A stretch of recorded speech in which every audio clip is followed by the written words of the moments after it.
एक 8 अंकों की संख्या है 8x, ये x है, 2016y is divisible by 88, then least possible value of 7x minus 2y।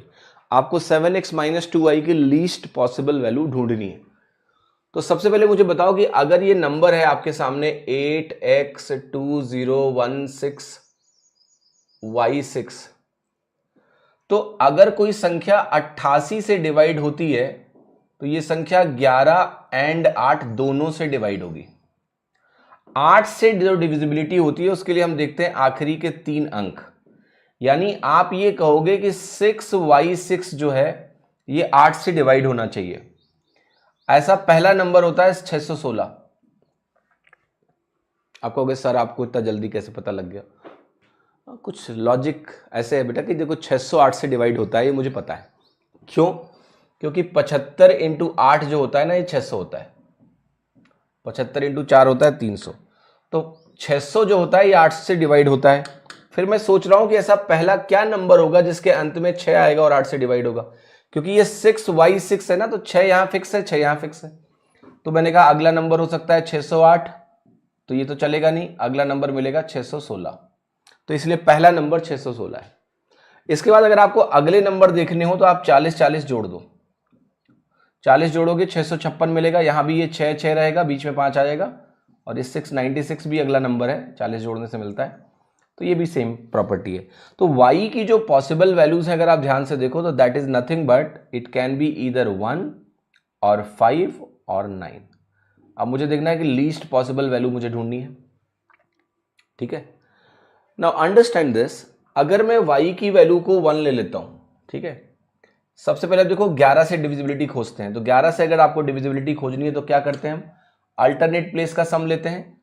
तो 6 6 12 और यहां बनेगा 0 और ये बनेगा x, तो ये बनेगा 12 प्लस x। अल्टरनेट प्लेस का सम हुआ। अब बाकी बचे जो प्लेसेस हैं उनको देखो, ये है 8 2 10, 8 2 10 1 11, ये हो गया 11 प्लस y। तो जो वैल्यू यहां से आपको मिल रही है 1 प्लस एक्स माइनस वाई। अब ये 1 प्लस एक्स माइनस वाई या तो 0 बन जाए या फिर 11 का मल्टीपल बन जाए, 11 का मल्टीपल बन जाए। अगर ऐसा हो जाता है तो नंबर 11 से डिवाइड हो जाता है। अब आप y की वैल्यू ले लो 1।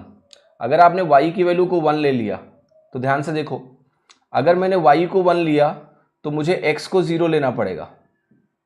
If I take y is equal to 1 तो ये 1 से 1 कट जाएगा, x बचा। अब x 11 तो हो ही नहीं सकता है, x को 0 ले लेते हैं।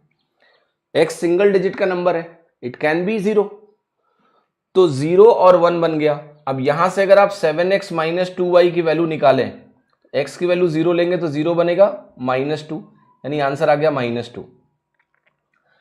अब एक चीज देखना ध्यान से, यहां आप कॉन्फिडेंटली -2 लगा के आगे बढ़ जाओ।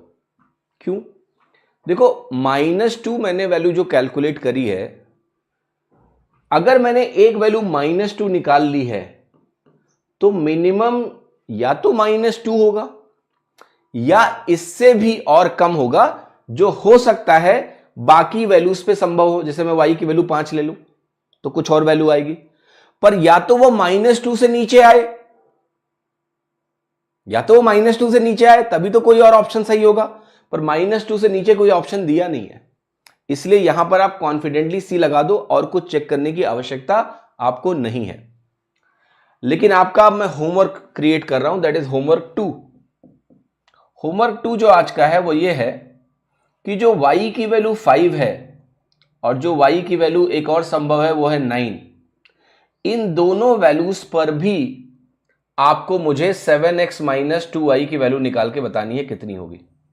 इसकी वैल्यू निकालो, प्लीज फिगर आउट, है ना, निकालो। और मुझे आपको बताना है कि इन दोनों में जो भी वैल्यूज आएंगी उनमें मैक्सिमम क्या होगा।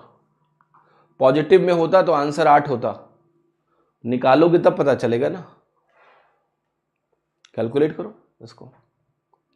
So just calculate both the values, 5 और 9 पे भी वैल्यू निकालो, और निकालने के बाद आपको कोई वैल्यू मिलेगी, 2 वैल्यूज मिल जाएंगी और शायद आपको, और आप मुझे बताना कि मैक्सिमम वैल्यू क्या है। ये आपका होमवर्क है, ठीक है।